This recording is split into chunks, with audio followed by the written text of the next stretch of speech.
I don't know how many new patients we need to be seeing a day. When we state that we don't know the answer to what this defined thing should be, it calls out very clearly, well, what is my goal?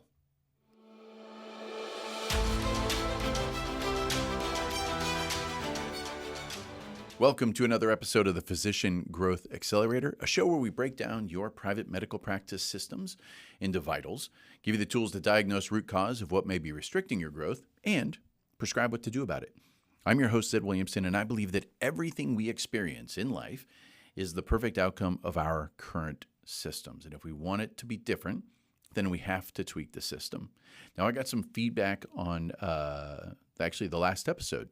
It was really interesting. I love getting questions because in this scenario where I'm speaking to a camera and a microphone, sometimes it's hard to understand what questions there are out in the world and how people are taking it and utilizing the information. So I get, frankly, giddy when I get questions like this.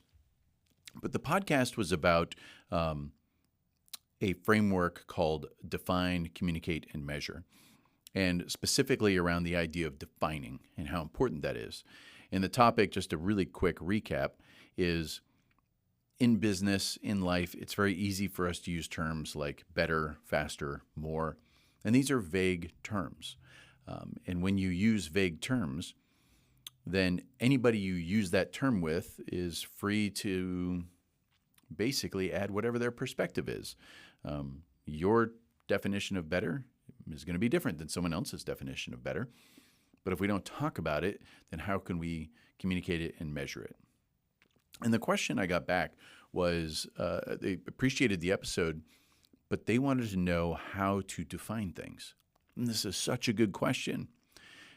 So what they meant was, if we're going to say that we should be seeing 25 patients a day, I'm just going to pick a random number.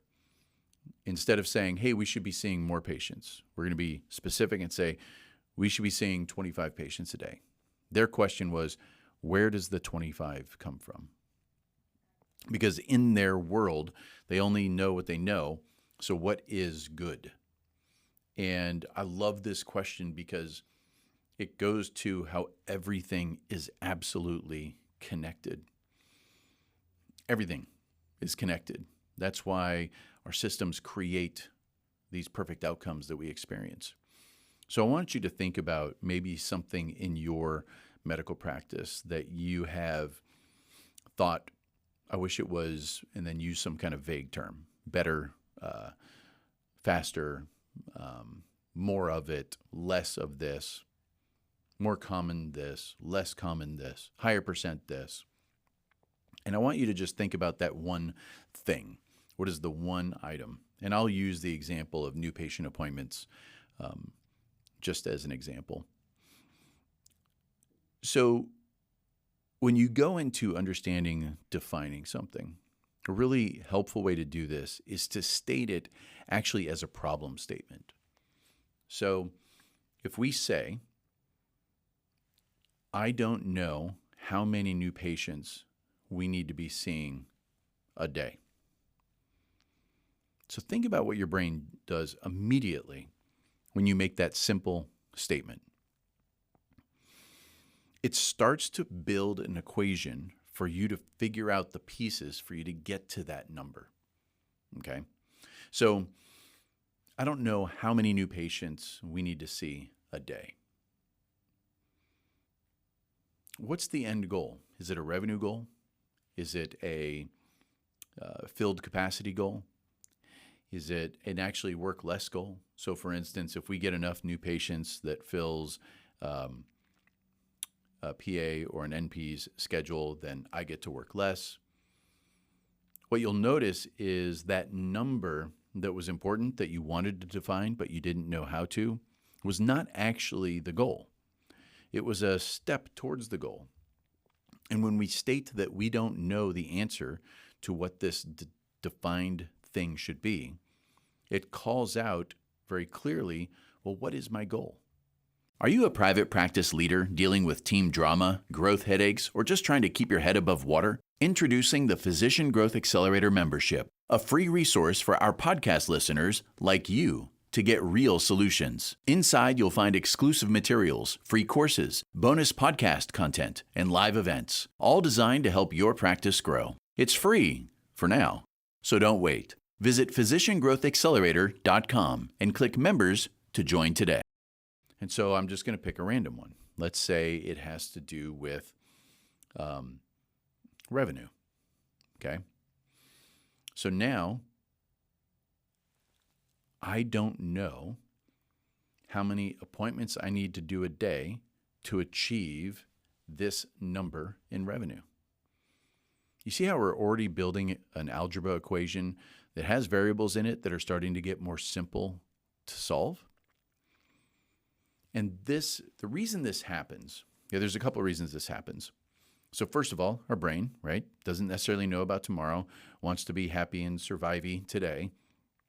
When it comes to decisions, and someone like me says, you should have defined goals, and you go, that makes sense. What the heck do I define them as? I don't know what the number is. And that actually makes it less likely for you to state a clear goal, because your brain is going to have a hard time going to the team and say, hey, I know I've always used vague words before, but today I'm turning a new leaf and it's only specificity from now on, and we're going to see 25 new patients a day. Your brain has a really hard time doing that unless it can justify where that number came from. Because the second anyone asks questions, it kind of crumbles. And because your brain does not want to be uncomfortable today, it more likely just keeps you from stating the numbered goal. Another reason that this happens is the goal's not real. So if we say 25 is important, and I am specific, but we never talk about it, we never measure it, we never discuss when it's not 25, then the goal's not real. And if the goals aren't real, you're not going to bring it up to the team because it feels false. It feels like you're kind of faking it, right? So these two scenarios typically are what create our lack of desire to be specific in stating a numbered, measurable, defined goal. But if we know that, then we can trick our own brains into doing it the way we want. So we go back to the example, 25 new patients a day, and now we turn it into a problem statement. I don't know how many new patients a day we should be seeing.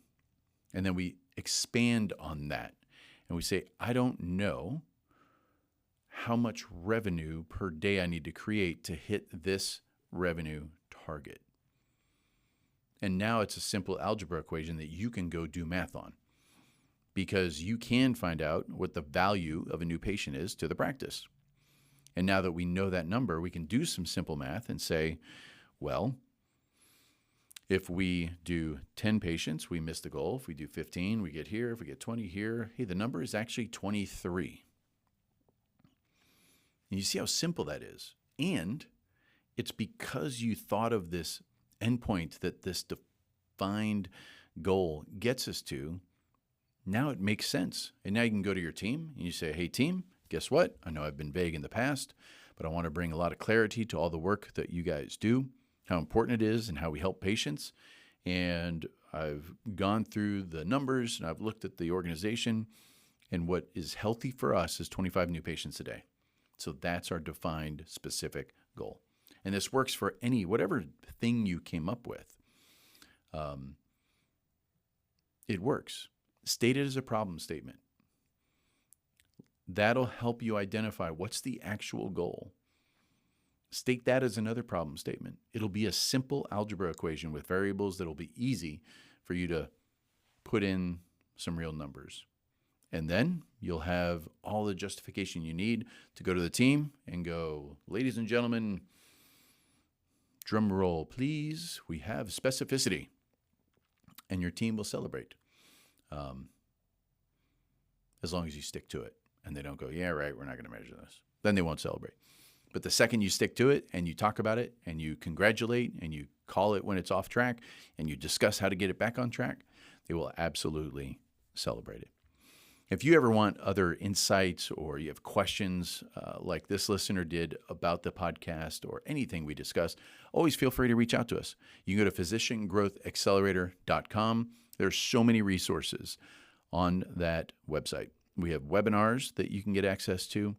We have a diagnostic tool for you to start looking to see where are the pieces going off in your business. There's so much there.